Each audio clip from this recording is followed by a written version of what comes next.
я хочу пригласить Попович Ирину, соучредитель и управляющий партнер сервиса Lead Market, Москва. Очень интересная тема, что убивает конверсию в продажу, реальные кейсы. Добрый день. Меня зовут Ирина Попович, я соучредитель, исполнительный директор федерального сервиса для агентств недвижимости и застройщиков Lead Market.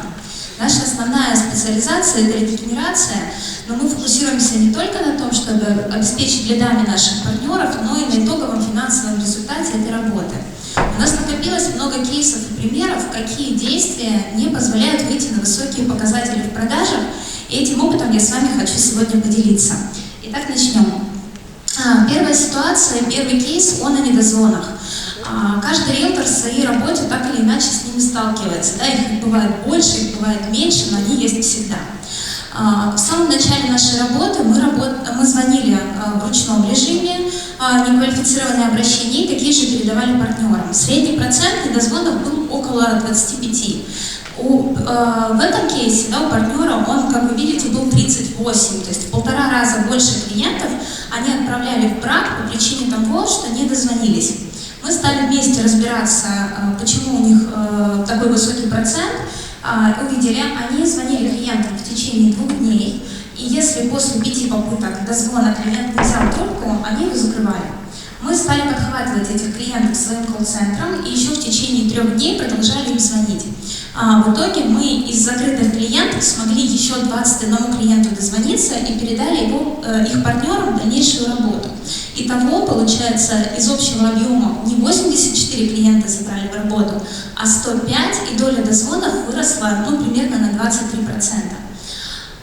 Идем дальше. Это история про такой ручной прозвон, но мы тогда понимали, что у ручного прозвона много недостатков, и стали переходить своим колл-центром на автоматический дозвон, установили программу для колл-центра специализированную. Вы сейчас на экране видите наш алгоритм автоматического прозвона, то есть первый звонок клиенту мы делаем в течение 5 минут после поступления лида, точнее не позднее, чем через 5 минут. И дальше через определенные интервалы делаем еще ряд попыток, всего лид находится в обработке примерно в течение 7 дней. Результат вы видите на экране. Самый большой процент дозвонов в первый час, потом в течение следующих суток, и еще в оставшиеся дни мы добираем проценты. Итого процент дозвонов на текущий момент через наш алгоритм составляет 85%. Это хороший показатель, но я вам даже скажу больше. До оставшихся 15%, точнее с оставшимися 15% мы тоже научились контактировать. Мы сейчас в рамках выступления останавливаться на этом не будем.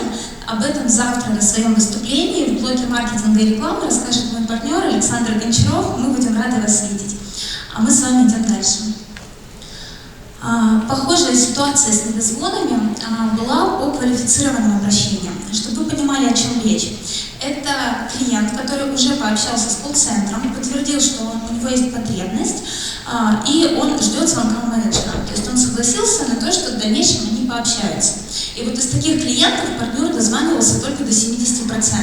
Для сравнения вы видите, средний показатель 3-5 недозвонов, а тут 30. Разница колоссальная, и, безусловно, что-то было не так. Мы стали разбираться. Вы видите сейчас пример.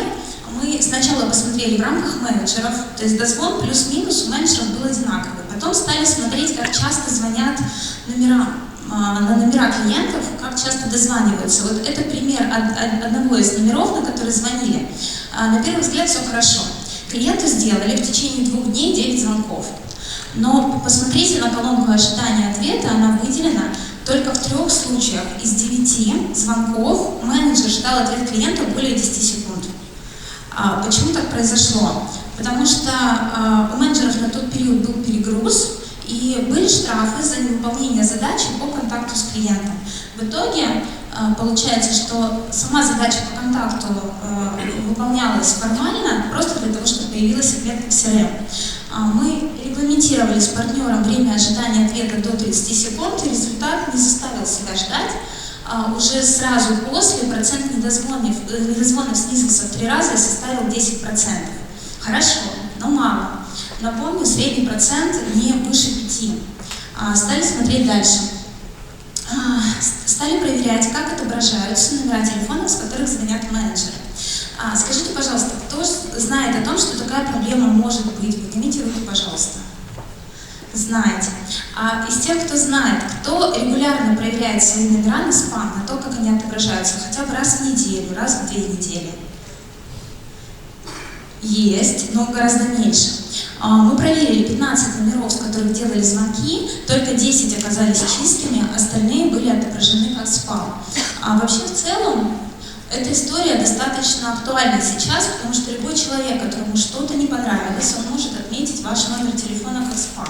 При этом, даже покупая чистый номер, вы не можете быть уверены в том, что раньше он принадлежал, как мы видим, вот пример из популярного приложения, мутные опросы, коллекторы, оператор что-то впаривает, кредитные карты и так далее. Вот, поэтому очень важно номера проверять и регулярно их заменять. Мы заменили эти 5 номеров на чистые, показатель после, то есть показатель недозвонов снизился еще в 2 раза и вот вернулся к этому, точнее перешел к этому среднему значению 5%. Ситуация была достаточно давно, на регулярной основе внедрили проверку номеров телефонов, и уже 1,5 года нам удается с партнером удерживать этот показатель, он не растет. А мы с вами идем дальше. Следующая ситуация – это клиенты бросают трубку после приветствия.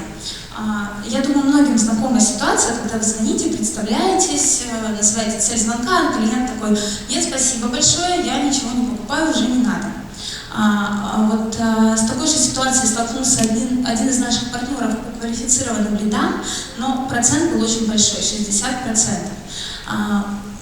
Стали разбираться, стали слушать эти записи. Фраза приветствия, с которой начинал общение менеджер: «Добрый день, я звоню по вашей заявке на покупку квартиры». Я один из таких диалогов привезла с собой. Прежде чем послушаем, расскажу предысторию. То есть менеджер, клиент поговорил с оператором, сказал, что планирует покупку в Санкт-Петербурге в ближайшее время и ждет звонка. И вот в тот же день партнер принимает лид и звонит клиенту. Включите нам запись, пожалуйста. 3 минуты, Ирина. Добрый день, Марина. Да. Меня зовут Карась Фактан, менеджер отдела недвижимости Санкт-Петербург. Мне передали вашу заявку по поиску квартиры. Да нет, у меня никакой заявки нет, девушка. У вас что за заявка? Скажите, платная услуга, что ли? Я понять не могу. Мне позвонили, сказали, вы вышли на сайт, вы там обращались. Мне ничего не надо. Добрый день. Спасибо большое. Но, как слышно, диалог не задался совсем, хотя бы буквально полчаса назад она говорила совсем другое. Почему так произошло? Она, потому что услышала не то, что сказал ей менеджер. Она услышала, что уже взяла на себя обязательство купить квартиру и что обязательно нужно будет заплатить за услуги. История закончилась хорошо.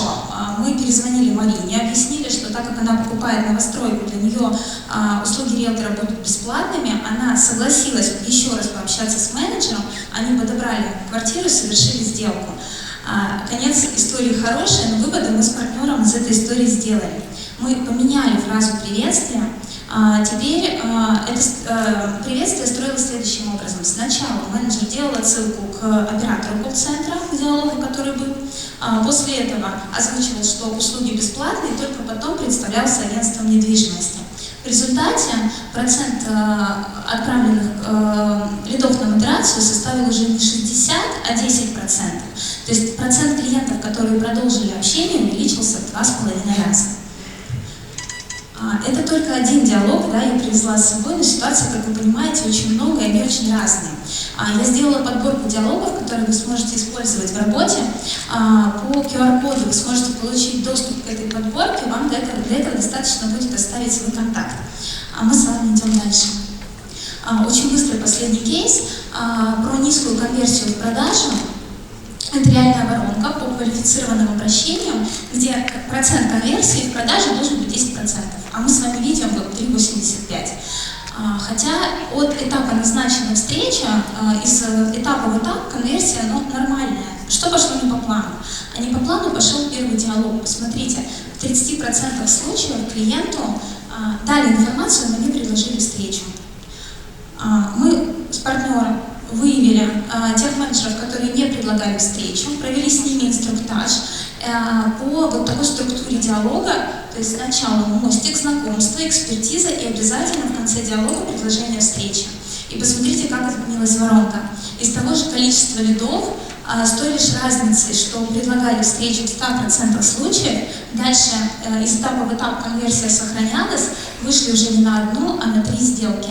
И конверсия в продаже составила 11,5%. Вот так одна системная ошибка может очень сильно повлиять на итоговый результат. И заканчиваем. Это кейсы, которые мне, к сожалению, не поместились в рамках выступления. Очень много хотелось вам рассказать. По QR-коду вы можете получить доступ к этим кейсам. Я обязательно отправлю их всем желающим. Кроме того, я еще пару дней буду здесь. Я с радостью с вами увижусь и обсужу их вживую. Мои контакты также вы видите на экране. Спасибо большое за внимание. Благодарность.